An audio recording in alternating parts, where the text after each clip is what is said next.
What is going on, guys? ESG here, back with a new FPL video. We've finally reached that time of the season where it's time to lock in our Game Week 1 drafts, with the deadline being tomorrow. So in today's video, I'm going to be going through what my final Game Week 1 team does look like. As always, if you do enjoy the video, make sure to hit that like button and subscribe if you are new. And with that being said, let's get into the team. So to start off with, we've got the goalkeeper and the defenders, and I think this is the most expensive defence that I have had in any of the teams that I have built, but I also think it's my favourite because of a couple of the players that have come in. So starting off in net, I've got Dean Henderson from Crystal Palace. At the minute, as it stands, he is still at number one goalkeeper for Crystal Palace, and Johnson is looking at leaving, and they're going to bring in another keeper to be a backup for Johnson.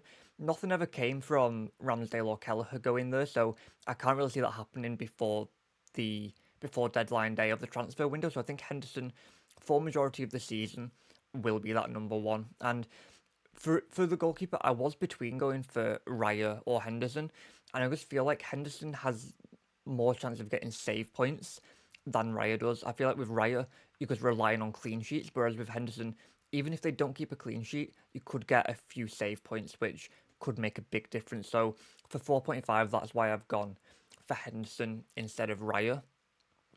I was looking at all the 4.5 goalkeepers, and none of them really doing it for me. I think the only ones that I was thinking of going for were Henderson or Sells, and Henderson's just doing it for me a little bit more because of his game time being locked on. With that Forest team and Sells being in net, it is looking like Sells will be that number one, but for how long? Because they did bring in Miguel this summer, who's the same price as Sells in FPL, and I feel like they could end up rotating quite a lot in the league. Whereas with Henderson, with not really having a backup, and he's been told that he will be number one as it stands, I'm pretty sure, so that's why I've gone with him.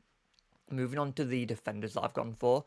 The first time for this season, I've brought Gabriel in, and I know a while ago I said that I wouldn't have an Arsenal defender because of the fixtures that they have, but with a lot of managers looking to pull a wild card in game week 6 when Arsenal's fixtures get good, a lot of them are going without Arsenal defenders, and I'm thinking if I can get an Arsenal defender in from game week 1, any returns that they get, other managers might be missing out on, and it could push me up in the ranks a little bit. So it's a little bit of a risk, but it's one that I'm willing to take with Arsenal's track record of defence.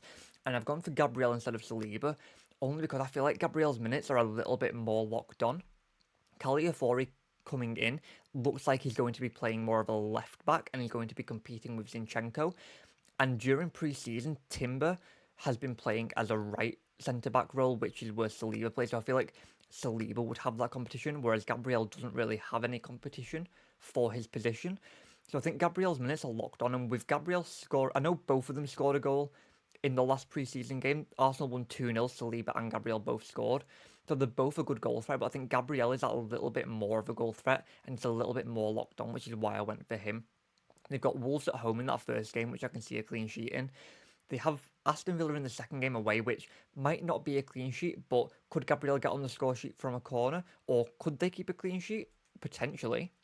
And then game week 3, they have Brighton, so I can see a clean sheet there as well. So if I can get 2 returns from him in the first 3, that's going to be extremely good considering that other managers, especially engaged managers, are steering clear of the Arsenal defence for the first few game weeks. So I'd like to get in there a little bit ahead, and then I don't have to pull an early wild card in game week 4 or game week 6. I can save it a little bit and pull it later on when other managers don't have it and other teams' fixtures are looking really good, and I can look at getting players in for those set fixtures when other managers might have to save some transfers to do it. Moving on to the second defender, I've got Trent Alexander-Arnold there still. I think no matter what, I'm going to be going with Trent because of his attack and returns that he can get. The opening fixtures are really nice, and I can see a few clean sheets from Liverpool, but also I can see Trent getting forward and getting those assists. In the pre-season game at the weekend, Liverpool played 2 pre-season games at the weekend, and Trent played in the first game, which was a much stronger team. It had the likes of Mo Salah, Diogo Jota, Luis Diaz, and I personally think that the team that played that first game will be the starting team, especially for the first 2 game weeks. And with Trent assisting in that game, it's just locked him on for me even more. He got a really nice assist for Jota's goal. I don't know if any of you have seen it or not, but I would suggest going and watching it because it was such a nice goal and a well-worked goal. Trent is locked on for minutes. Yes, Connor Bradley was playing extremely good in pre-season before Trent came back. And last season, Connor Bradley played really well, but even with Trent being that starting right back, with Liverpool not signing a number 6, we could see Trent move into midfield and Connor Bradley starting right back. So either way, I think Trent is locked on for majority of minutes, or at least 70, 75 minutes per game. And in that time, we know what Trent can do. The numbers speak for themselves, and I can see him getting plenty of returns in the first few game weeks. Moving on to Gvardiol, I was and ahhing about Gvardiol only because with City's defence, in the Community Shield, Gvardiol was playing more of an actual left back and staying back. He wasn't getting forward as much, but I think that was because Rico Lewis was playing at right back. As soon as Walker comes back in, I can see Gvardiol getting forward quite a lot.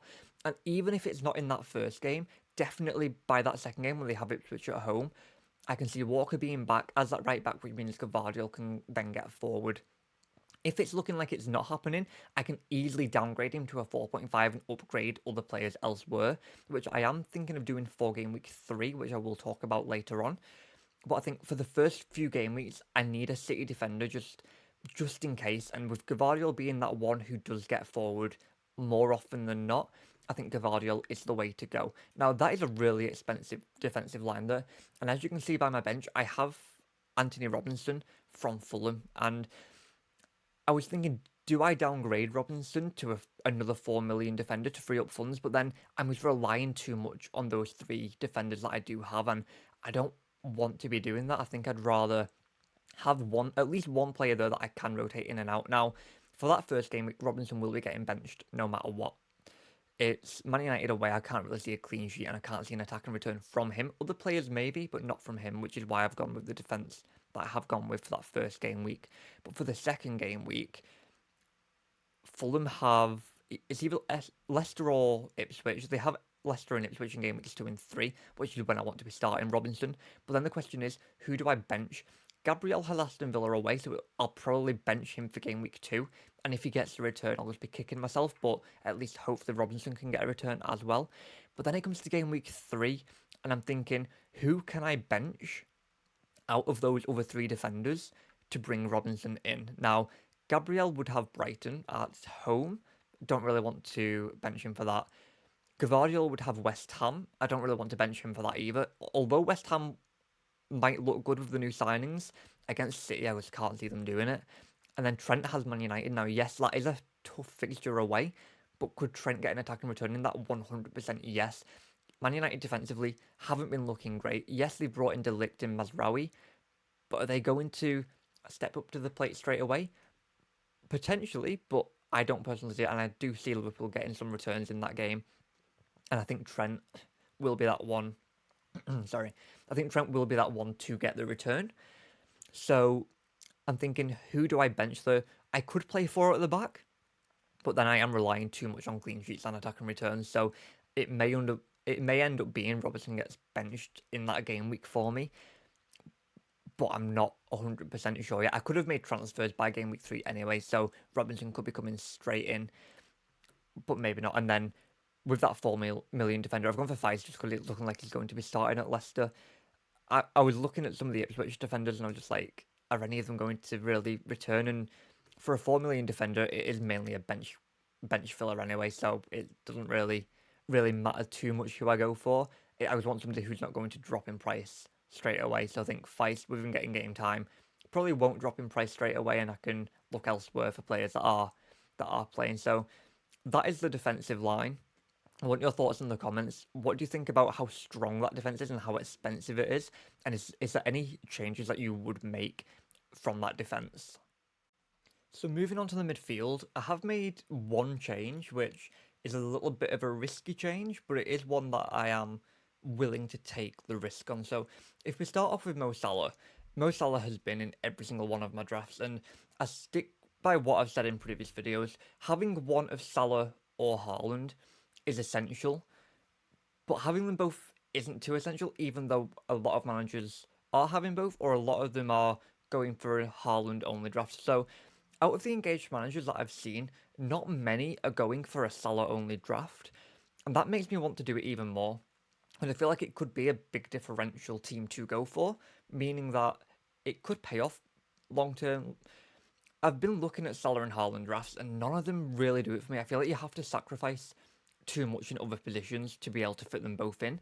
And I just don't want to be doing that with my team, which is why I'm going for only. I've gone for only Salah and I've gone for a really expensive defence. So as you can tell, I don't have Haaland in this draft. And a lot of people might criticise me for that, but if it pays off, then it's a win for me. If it doesn't pay off, then I can easily wildcard later on, get Haaland in, which I might end up doing later on in the season when Salah's fixtures swing and Haaland's are a lot better. I know Liverpool do have tough fixtures later on, so I may look at taking Salah out then and getting Haaland in. But for now, I really want to have Mo Salah in just because of the opening fixtures. Yes, Haaland has Ipswich at home second game week, but is one game week really enough for me to bring him in for?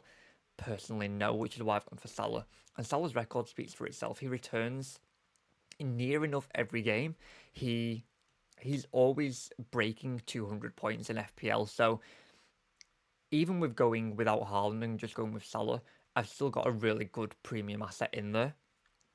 And if he can return in the first 3 game weeks, and if he can especially return more than Haaland, I'll be very happy. But can I see that?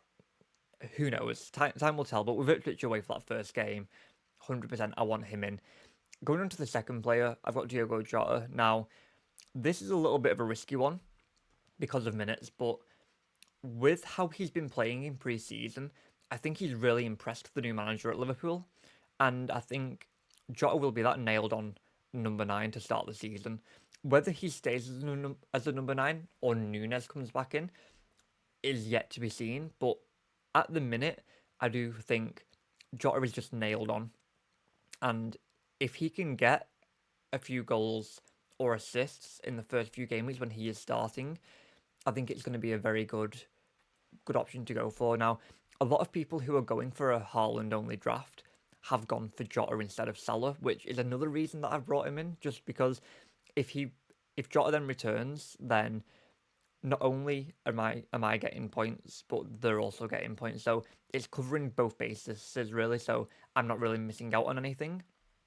Plus, it's easy to downgrade him if he's not getting the game time. I can easily downgrade him to a 7 million or a 7, not 7.5. I could go for another 7.5 or a 6.5, and then it frees up a million elsewhere on the pitch. So Jota is that player. He scored a really nice goal in the last preseason game, and in other games he's been playing really, really well. And I feel like with this new system, the number 9 is going to be key to a majority of goals. So if Jota can play there for the first few games, he's definitely one that I want in. And even if he gets benched, chances are he comes off the bench in the 65th minute. He's got 25 minutes to do something. Could he do something in that time? 100%. It's Jota that we're on about. He seems to return in a lot of games for Liverpool, and he's always that. In my opinion, I think he's one of the best finishers in the league, behind Son, for expected goals anyway. I think Haaland's a little bit less for expected goals scored, but with Jota, whenever he tends to take a shot, 9 times out of 10 he seems to score, which is really key for a player to bring into your team. So I think Jota could be a really nice differential to go for. His ownership isn't high. If I quickly have a look, his ownership is currently 12.4%, so it's not that high at all. So it's a little bit of a differential. So definitely one that I want to keep in my team. And with him looking like he's starting, yes, he might only get 60, 65 minutes, but in that time, he can return. So for now, he's sticking in my team. He may come out by game week 2 or 3, but for that first game week, I think he can get a goal. So that's why I've brought him in. Moving on to the third player is Emile Smith-Rowe from Fulham. Now, Fulham's manager yesterday did a press conference and mentioned Smith-Rowe not being fully match fit. However, he has played the last 2 preseason games and he scored 2 goals. Now, does that mean he'll start against Man United? Potentially not. But even if before tomorrow's deadline, even if it looks like he's not going to be starting, I have Nkunku on the bench that I can easily bring on instead of Smith-Rowe. But I personally think that Smith-Rowe will be starting that game. And I think he could be one of the assets this season. And at 5.5, I don't think you can really go wrong. I think that price point he's going to make an absolute mockery of, and I'm here for it. If he doesn't start the first game tomorrow, that's fine, and Kunku can come on off the bench. But if he does start and gets a return, I'm going to be laughing, so I'll be really happy with that. And then Bukayo Saka still there is that semi-premium, so Saka's on penalties. The fixtures aren't the best, but they're also not the worst. Wolves at home, Brighton at home in game week 1 and game week 3. I can see him returning in both of them. And even in the more tricky fixtures, Saka always seems to create a lot of chances and he gets on the score sheet. And with him being on penalties, all it takes is Arsenal to get a penalty, and Saka's already in with a chance of getting a return. So I want Saka for that reason, and at 10 million, I can easily downgrade to a Foden and a KDB if they're playing a little bit better, and Saka's not really playing as well as usual, but I think Saka will return a lot this season. And as I've already mentioned, I've got Nkunku on the bench. For the first game week, I want to bench him because they're against Man City, and I'm not fully sure of his minutes. But after game week 1, the fixtures are really nice for Chelsea. So I wanted a Chelsea asset in there, as wasn't sure who. And Palmer's just too expensive to go for, in my opinion. 10.5. I think a lot of engaged managers aren't really going for Palmer, they're going for Nkunku. So if Nkunku can get frequent game time, he'll be really nice to rotate in and out of my squad when the fixtures are really nice. But I want your thoughts again in the comments. What do you think of that midfield? And is there anything that you would desperately change in that to bring in other players? Now, I just quickly wanted to touch on something with the midfield. Now, I have taken out Eze, and the only reason for that is I'm not too sure where he's going to end up by the end of the transfer window. There is very strong interest from Manchester City, and even if they don't get it done before game week 1, I think they could end up getting it done before the end of the transfer window, and I don't want to be wasting a transfer on taking Eze out. And Eze's ownership is very high at the minute, and could we see him returning as often? I don't think so. I think Elise was a key point of that Palace team, so Eze just was too much of a risk for me personally. Nkunku's still a risk because of minutes, but I think Eze's a little bit more of a risk, and so I've taken Eze out to upgrade him to Jota, so that's the only reason that Eze isn't there. But with that being said, I'll get into the attackers now. So finally moving on to the 3 attackers that I've gone for, starting off with Alexander Isak. Now, Isak is one of those players that has been in every draft that I have built, and I think the fixtures speak for themselves. Having Southampton at home for that first game, you could argue that he's a captaincy option, and a lot of people that are going for a Haaland only draft are captaining Isak for that first game week.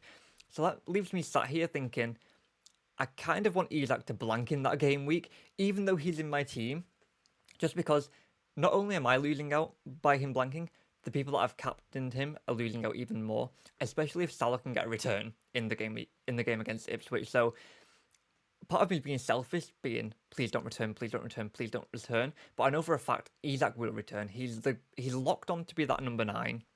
He's on penalties and he's going to play the majority of minutes for Newcastle. So yes, it might be a risk me not captaining him, and I may end up captaining him before tomorrow's deadline, who knows, but as it stands, I'm not, and I want him to blank, but it won't happen. But he's in just because of the fixtures, and the figures speak for themselves. He scores in a lot of games, he gets assists, he stays forward, he's on penalties. You can't really go wrong with Isak. Moving on to Manice, who's also been in a lot of my drafts. Now, it means I'm tripling up on Fulham, and I'm not fully happy doing that, but at the same time, even though it's a high risk, it could turn out to be extremely rewarding. And with a lot of players not owning Manice and Smith Rowe, then if I can get a return from both of them, or even just one of them, it's going to put me in a good stead to climb up the leaderboard overall. So that's why I've got Manice in. Even though he's not on penalties and Pereira will probably be on penalties, Manice, towards the end of last season when he was starting a lot more games, he was scoring quite frequently. And I think from this season, from the start of the season, he will be that number 1 striker for Fulham. So I'd like to have him in with some of the fixtures that they have, especially with having Leicester and Ipswich in game weeks 2 and 3. He's a really nice player to have in for those two.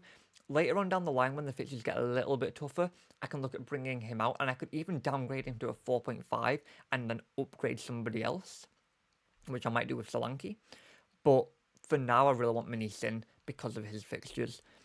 And then moving on to Solanke. Solanke is the first time that Solanke's been in my team, and it's mainly because he's finally got his move to Spurs. Now, last season, he scored 19 goals, and I think only one or two of them were penalties. So even if Solanke is not on penalties for Spurs, I can see him returning in a lot of games from open play goals, which is why I brought him in. In that Spurs team, it's looking like he will be that starting striker from game week 1. We've had some reports today from the manager there that Richarlison isn't fully fit, and as he's not played in pre-season, so that gives me even more confidence that Solanke will be starting that first game against Leicester, and I can easily see him getting 1 or 2 goals in that game, which is why I'd like to have him in my team for that. Now, from game week 3, Spurs' fixtures get pretty tough. They've got Newcastle in there, they've got Arsenal in there at some point, so by then I might be looking at taking him out, and I'd want to upgrade him to Ollie Watkins, because from game week 3, Aston Villa's fixtures get really nice. It's just, who else do I downgrade to get Watkins in? And I could end up downgrading Gvardiol if he's not getting forward as much, or alternatively, I could downgrade Muniz. Keep Smith Rowe, because I think he'll get a lot of attacking returns, but then downgrade Muniz to a 4.5, upgrade Solanke to Watkins, and then I'm set for those game weeks going forward, and I don't have to pull an early wild card. So there is that going on in my mind that I could end up doing, but I'm not 100% convinced of doing that yet. So I want your thoughts in the comments again. What do you think of that forward line? Do you think that I need to try and work in Ollie Watkins or another Villa player? Or would you say that front line is strong enough for the first few game weeks?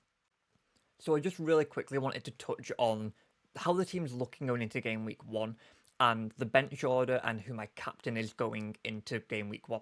So I currently have Mohamed Salah as the captain. Now, the reasoning behind that is, if I'm not going to captain Salah majority of game weeks, what's the point of having him? Because there's Jota there, there's also Diaz, who, yes, might be on his way out, but at the minute is still at Liverpool. And if I'm not going to captain Salah, I might as well work my team to bring in Haaland for that game week 2 fixture to captain him. So that's why I've captained Salah, and I do think Salah can return in the majority of game weeks, so I don't think it's a bad shout at all to captain him. Isak is there as my vice captain. That doesn't really matter. He was going to be my captain choice, but I was thinking, if I'm not captaining Salah, what's the point in having him? So I think majority of game weeks I will be captaining Salah. If I look at Salah's fixtures, Ipswich away, I'm going to captain him. Brentford at home, I'm going to captain him. That Man United game, I might not captain him, and I might look at captaining Isak, but they're against Spurs, so potentially not. So I think that could be another fixture that I captain Salah in. And then Forest at home, captain him. Bournemouth at home, captain him. Wolves away, captain him. So majority of game weeks, it's looking like Salah is an extremely good captaincy option. And it's not until game week 8 and 9 that the fixtures start to get a little bit tougher. So I think it's really nice to have Salah in to be my captain for the first few weeks. I'm just going to look at Gvardiol just so that I can compare the fixtures. Now, for that first game week, I wouldn't captain Haaland. The second one, possibly yes, and that third one. But then coming to game week 5 and 6, I probably wouldn't be tempted to captain Haaland in those. So I personally think that captaincy-wise, Salah is better to go for, which is why I've gone for him. So that's what the team's lining up as. As you can see, I've tripled up on Liverpool, and if I look at my bench, I have ended up tripling up on Fulham. And that's my bench order. I've got Nkunku as my first sub and Robinson as my second sub. Just because with Robinson being against Man United, I can't really see a clean sheet there. And Nkunku could get a return against City. I'm not saying he will, and he probably won't even be coming on, but that is just the bench order. So that is the final team. Let me know what you think in the comments. But yeah, that's what it's looking like.